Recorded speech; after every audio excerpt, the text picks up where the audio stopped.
I knew something in my house had shifted long before the money disappeared. It was the way Evan talked to me that evening, like I was an obstacle he needed to remove, not a father who raised him alone for 23 years. If you've ever lived through something like that, tell me your story in the comments. The call came a little after midnight. The phone buzzed once, then again, until the glow on the screen forced my eyes open. The number belonged to the Pearl District branch. I answered before I had time to second-guess it. "Mr. Mercer," the man asked. His voice carried a strain he tried to hide. "Please don't let your son board his flight tomorrow morning." I sat up, barely awake. "Why?" A pause stretched too long, too heavy. "There are transactions tied to your name," he said. "Multiple, fast withdrawals, newly opened accounts with your personal information, forms signed electronically." He hesitated. "The signatures passed our system as yours."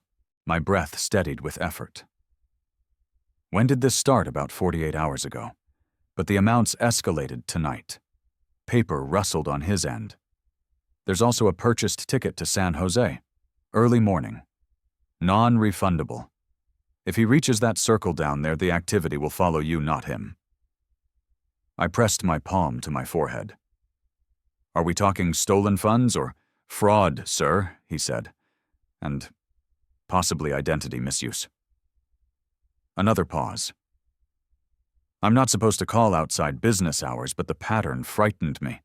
That word lodged in my chest. "Thank you," I said quietly.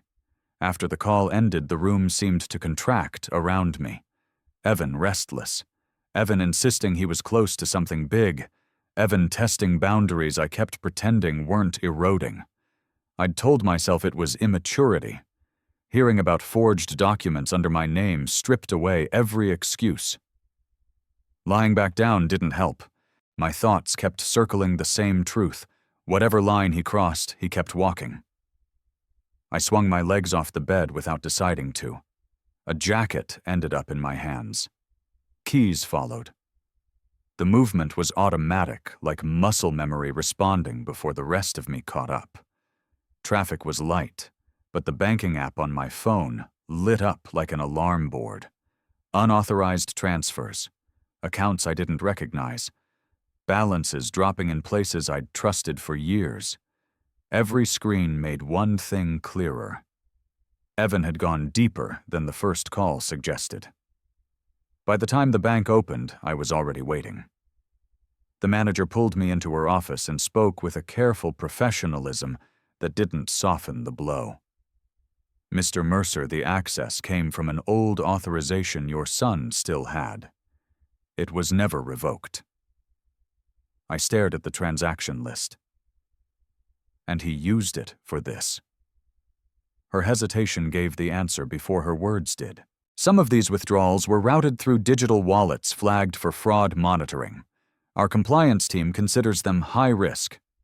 She kept waiting for me to explode or demand reversals she knew she couldn't promise. I didn't give her either. "What's my next step?" I asked. That seemed to unsettle her more than anger. When I stepped outside, the messages began. Friends of Evan, neighbors, the same chorus, "Let the kid take a chance." "You're holding him back. He's doing something ambitious, support him." Not one of them asked whether the money was actually mine to give. A call came from a familiar number. Maribel didn't waste time. "Dan, meet me." Today. She chose a cafe in Selwood we'd used years ago, when she'd helped me rebuild finances after my wife died. When I sat down, she already had a folder open. "I've reviewed what the bank sent," she said. "This isn't just overspending. He's using your identity on accounts tied to high-risk networks. If investigators trace anything illegal back to those wallets, they won't start by questioning him. They'll question you." I felt something tighten low in my chest. "Tell me straight. How bad is it?" Her voice sharpened. "Bad enough that ignoring it puts you at legal risk. Bad enough that you can't fix it by talking to him." She tapped the folder. He's impersonating you on financial documents. That crosses a line he can't pretend was an accident. I sat back absorbing the weight of it. She waited, watching whether I'd retreat into excuses the way I had for months. No excuses came. What do I do next? I asked. Freeze everything. Report every unauthorized account. And Dan, her eyes held mine. Stop assuming he'll stop on his own. When we finished, she closed the folder and held it out. You've carried this alone long enough. Leaving the cafe, I crossed the wooden walkway toward the parking lot. The river moved steadily, indifferent to whatever storm I was standing in. My phone buzzed once, then again, then over and over. Evan's name stacked across the screen in a row of unread messages, but didn't open any of them. Cathedral Park gave me enough space to think, so the car ended up there without planning. A long bench under the arches held me while I scrolled through the wave of notifications that hadn't stopped since yesterday. Evan's messages stacked endlessly. Pleas, shifting explanations, half accusations. Dad, I just need a little more time. You said you'd help me through this. You're the one making everything worse. Each tone contradicted the last, like he was testing which version of himself would get a response. Then a message from someone I hadn't heard from since Evan's high school days appeared. Just one line, double-check whatever he's telling you. He's leaving things out. No context, no signature. That warning carried more weight than anything Evan had said all week. My phone buzzed again. An email from the bank internal investigation summary. The attached file listed a chain of transactions flagged for verification. Dates matched the manager's notes. Some entries included forged signatures close enough to mine that the automated system hadn't caught them. Seeing them lined up like that hit harder than hearing about them. My handwriting copied, stroke by stroke. Another realization followed. I'd been the one who left the old permissions open. I'd trusted him at 16, and that trust had aged into something he exploited. Notifications kept sliding across the screen. Evan had locked me out of secondary accounts, old cloud drives, joint folders, a billing login I hadn't touched in years. Then came a digital wallet alert. Your phone number has been changed. My number. A new message from Evan appeared seconds later. I'm doing this for both of us. Stop fighting me. No request. A command. Something shifted in me then, not anger, but a sharper clarity. I opened every account he still touched and detached him one by one. Statements downloaded, passwords changed, a USB drive filled with backups, old email access revoked. Each step reclaimed ground I hadn't realized I'd lost. Halfway through the process, my phone rang. An unknown number. I ignored it. It rang again immediately. I answered. A hurried voice broke through. You don't know me, but listen. Evan's not traveling alone. Someone in San Jose is waiting for him. The call cut off before I could respond. No name, no details, just that warning hanging in the air. The drive to the research office barely registered. Muscle memory handled the turns. My thoughts stayed locked on the morning's alerts. By the time I reached my desk, more warnings had arrived, fresh attempts to drain the last of my accounts. Different amounts, different digital channels, all blocked, all flagged as suspicious. System notices piled up faster than I could clear them. A colleague paused at my door. Morning, Dan. I nodded back, steady on the surface. Years of crisis management had trained me to keep my expression controlled, while everything underneath shifted hard. But this time the crisis had my son's fingerprints on it, and there was no training for that. The next blow didn't come from a notification. Evan pushed through the building's main doors, bypassed reception, and showed up at my office with the confidence of someone who believed consequences didn't apply to him. A young man followed a stranger with the smug grin of someone who thought he had leverage. Evan introduced him as a startup advisor, a title that meant nothing coming from a kid I'd never seen. Before I could say a word, Evan slid a stack of forms across my desk. "Sign these," he said. "We need to finalize investment terms today." The advisor chimed in, offering polished phrases about timelines, strategic windows, and partner expectations. The charm barely concealed the threat beneath its sign now, or things would get worse. I didn't touch the documents. "You both need to leave the campus," I said. The advisor stiffened. Evan tried to raise his voice, demanding explanations, as if the damage he'd done didn't matter. His argument died the moment a security officer walked past my door. After a tense pause, they backed out with complaints under their breath. The stack of papers stayed exactly where he'd dropped it, untouched bait. Minutes later, an email landed with a thud. One of the long-term accounts I'd protected since my wife died, our safety net showed a balance of 0. Evan had emptied it days earlier. The loss felt like someone had ripped out a load-bearing beam I'd spent years reinforcing. That account was built on every lean year after she passed. Losing it wasn't just financial. It was personal. Another alert arrived. Potential identity fraud. Immediate review required.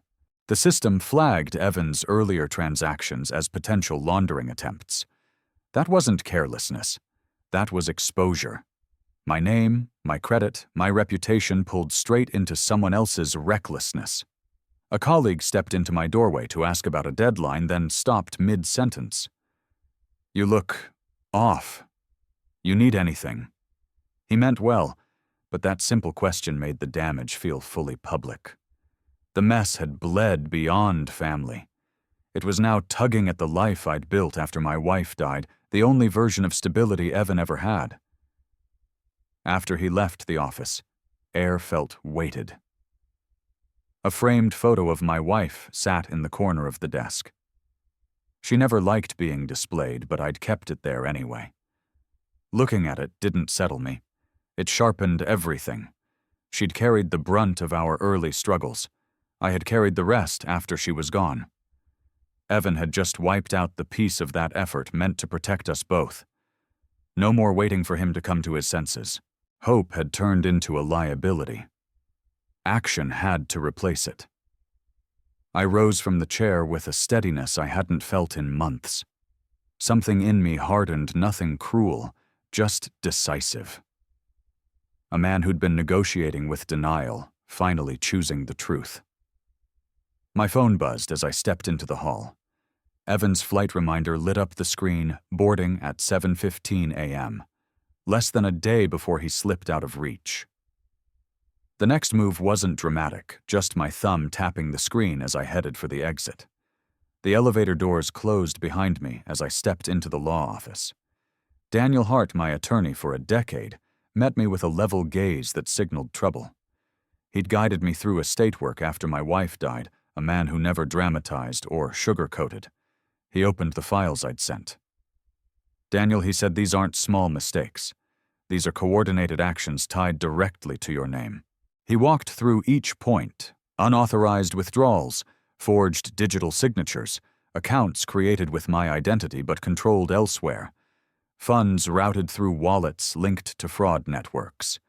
His tone stayed calm, but not gentle. He wasn't preparing me for inconvenience. He was preparing me for a legal storm. "Who has access to this information?" he asked. "My son," I answered. Hart leaned back slightly, not surprised, just gauging the fallout. "This isn't something you can ignore anymore," he said. "If he boards that flight, he drags your name into whatever he's building in San Jose, and the investigation will start with you." He waited. Not for permission, for resolve. While Daniel outlined the legal categories this mess could fall under, my phone buzzed again. A new anonymous message. An attachment followed. The screenshots opened into a group chat between Evan and the California crowd he'd been orbiting. Their tone was all swagger and carelessness jokes about getting out of Oregon, about Evan breaking free, about how he'd be on a flight in less than a day. Then a line stopped me cold. "Don't worry, My dad's old. He can't keep up with anything. Daniel paused mid-sentence when he saw my expression shift. What happened? He asked. I handed him the phone. He scanned the thread jaw tightening. This isn't immaturity, he said. He's running from accountability, and he's using you as the shield. He was right. Evan wasn't escaping to opportunity. He was fleeing the wreckage he'd created. Before we could continue, a new notification flashed. Maribel. Need to see you today. Don't wait. She rarely spoke like that. After wrapping the meeting, I walked several blocks to the non-profit office where she sometimes contracted. She met me in a small conference room and placed a printed timeline on the table without preamble. Look at the transfer patterns, she said. Her voice stayed measured, but the details landed with force. Multiple withdrawals routed through high-risk wallets, metadata suggesting bot interference. One transfer structured like a laundering attempt, another executed with artificial delay stamps to mask origin. Dan, she said, if you don't report this, investigators won't assume he acted alone. Your name is on every form. That truth stripped away the last trace of denial. Protecting Evan by staying silent wouldn't spare him. It would drag me straight into the fallout. While we talked, my phone kept lighting up. Not just Evan's messages, other people forwarding his posts. He'd cast himself as the wounded son. A young entrepreneur stifled by a controlling parent. A visionary blocked by outdated thinking. Strangers cheered him on like they understood what they were defending. Scrolling through those comments tightened something in my chest. Not rage, just the kind of isolation that forms when your own child writes a story where you're the villain because it's easier than admitting the truth. Leaving the building, I let my steps carry me through downtown. The pace of the city stayed steady around me. People with grocery bags, backpacks, coffee cups, each wrapped in their own life, not one of them aware that in the span of weeks, my son had forged, my signature drained my accounts, and told the world I was the obstacle he needed to escape. I reached a familiar block near the park, where Evan used to sprint across the grass, breathless, and laughing small enough to believe I could solve anything. Remembering that version of him felt like pressing on a bruise. That boy would never have imagined this future. I wasn't sure I would have either. A Max train groaned into the station. Doors opened. People stepped out, already moving toward their next obligation. Watching them stirred something blunt and undeniable. Life keeps going, whether you face the truth or run from it. Doing nothing wouldn't stop the damage. It would only make it harder to repair. The train pulled away as the decision crystallized. I wasn't avoiding this anymore. The house carried the same shape as always, but the moment I sat at my desk, a different resolve took over. One account after another went into full lockdown. New passwords, two-factor verification, every device logged out, identity protection added wherever the option existed. Each confirmation message reclaimed ground Evan had crossed without hesitation. Evidence gathering came next. Statements downloaded, folders labeled, transfers organized into a timeline investigators wouldn't have to decipher. I dug up the recording from the midnight call, the banker who risked his job to warn me. Saved it, dated it, filed it. Screenshots followed Evan's requests for money, his contradictions, his attempts to flip blame, and the line where he insisted I was killing the vision. The fake emails he'd created under my name. Those tightened something in my jaw. Seeing my identity bent into his toolset clarified what I'd been avoiding for too long. This wasn't a misunderstanding. It wasn't rebellion. A campaign. By mid-afternoon, I was back outside Maribel's building. She ushered me into her office with the steady professionalism she used when someone walked in carrying more damage than they admitted. Show me everything, she said. I laid out the files. She reviewed them, fast eyes narrowing as she connected the patterns. These withdrawals match state-level fraud markers, she said. You'll need a full complaint. No commentary, just documentation. She walked me through each step. Precise. Structured. No softening. Then we reached the last transfer one that included a digital request to increase control over my accounts. Evan had submitted it using my personal information. The signature looked close to mine, close enough to slip through on a busy day. Maribel tapped the page. This wasn't improvisation. He built this path deliberately. Leaving the office, I spotted a man leaning against the back of my car. He pretended to scroll his phone, but when I stepped out, he lifted his head and studied me. No greeting, no excuse. After a few seconds, he walked away with the casual confidence of someone who had already delivered the message he came to give. I didn't need his name to understand the intent. By the time I got home, my phone lit up. Unknown number stop interfering with Evan's plans. Nothing more. It was enough to confirm he knew I'd begun pulling threads he wanted untouched. But fear didn't rise, just a sharper focus. The uncertainty that had muddied the past week thinned out. Evan had crossed a line. Now he was sprinting past it. I spent the rest of the evening sorting evidence. The formal report to the bank took shape piece by piece. Listing these events felt less like preparing a legal document and more like acknowledging everything I'd downplayed until now. Near midnight, I paused over the send button.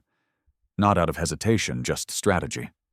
Morning hours, a fresh mind, and a bank officer present would remove any room for misinterpretation. I saved the file. The USB drive clicked shut with all of it: transactions, emails, call logs, warnings. That sound pushed me toward the old safe in the hallway closet. I placed the drive inside, spun the lock, and felt the weight of an unspoken decision settle. There were no more angles to recheck. No alternative explanations left to chase. The next steps had already chosen themselves. The lobby doors had barely closed behind me when a staff member approached. "Mr. Mercer, we need you in a private room." Her voice carried that careful tone people use when they expect a difficult reaction. I followed without a word. A compliance officer waited with a printed stack. "These transactions appeared overnight," he said. "Several attempts were denied. Someone tried to reverse your security restrictions." He slid the pages forward.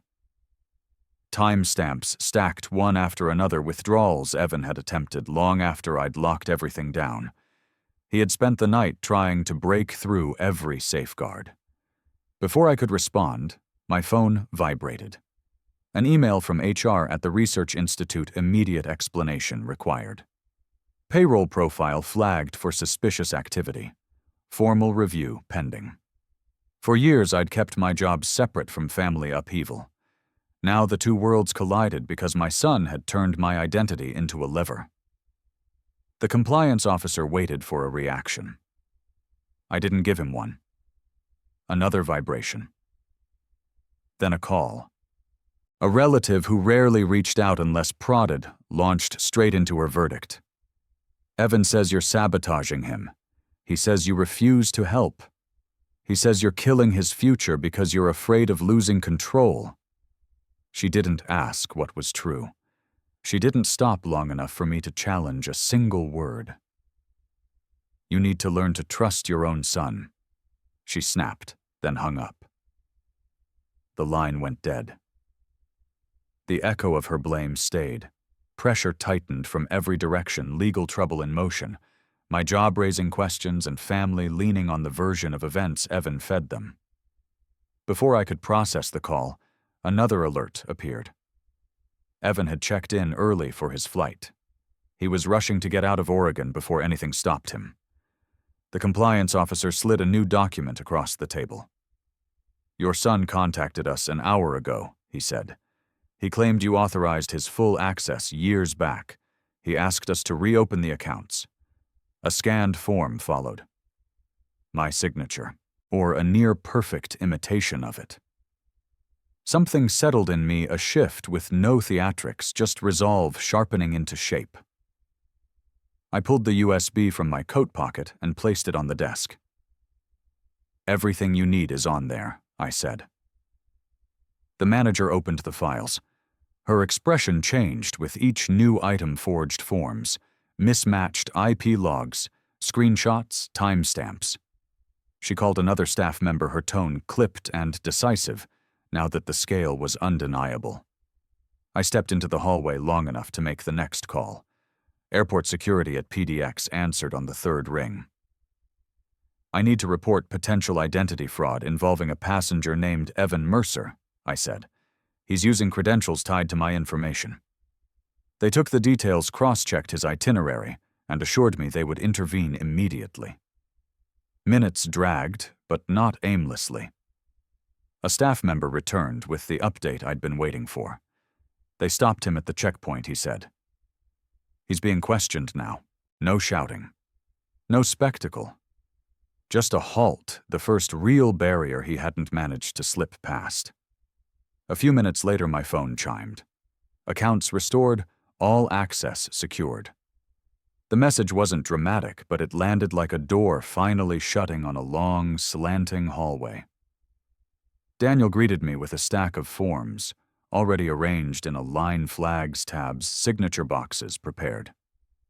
His voice held no surprise, only the steady cadence of someone who'd guided others through the debris of broken families. "We revoke everything he said, every authorization he ever had. Nothing left ambiguous. Medical proxies, old banking permissions. A power of attorney draft we'd written when Evan was barely 18, and I was too exhausted to imagine the wrong hands could twist it. I signed each page without hesitation. Daniel filed the identity fraud report next. Clean language, no dramatics, no extra charges meant to punish. Just the truth arranged in a sequence the state would follow to its conclusion. The final signature dried on the last page, and Daniel slid the folder shut. "It won't be quick," he said, "but it will hold." The weight of that sentence didn't crush anything in me. It steadied what was left. After leaving Daniel's office, I walked straight to the financial crimes unit downtown and turned over the documents.